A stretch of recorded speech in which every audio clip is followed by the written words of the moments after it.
mom had had a fetal MRI scan done, and it afforded us some very clear images of what was going on. And so at that point, I quickly knew what would be required following his delivery. And then I phoned a friend very quickly and called Dr. Pan, because I knew that we would need a complex reconstruction of his face and the nasal bridge there in order to make this work.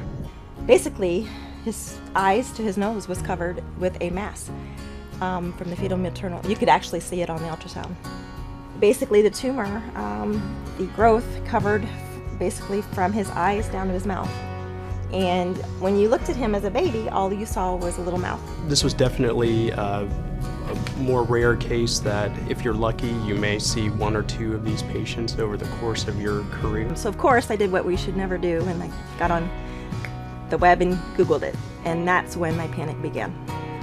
This is a congenital defect, and we've repaired it. So because there's no component of tumor, this first surgery is really critical. There were several steps involved in terms of exposing the forehead, exposing the defect, amputating all of that tissue, preserving the normal brain, and then reconstructing all of the normal layers or barriers which hadn't formed at the time of development, right? So he had a defect in the sac around the brain and a defect in the bone.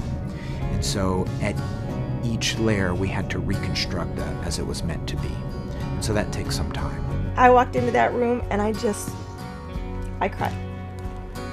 Because I just couldn't imagine seeing a face.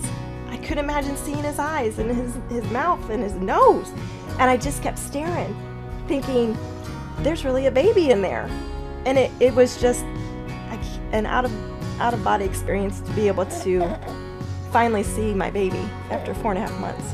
Watching these kids grow up, watching them thrive, and watching them really return to a normal life. And so I think it is fun to watch, and that's what I think I appreciate the most about working in pediatrics, is the ability to see these kids grow up.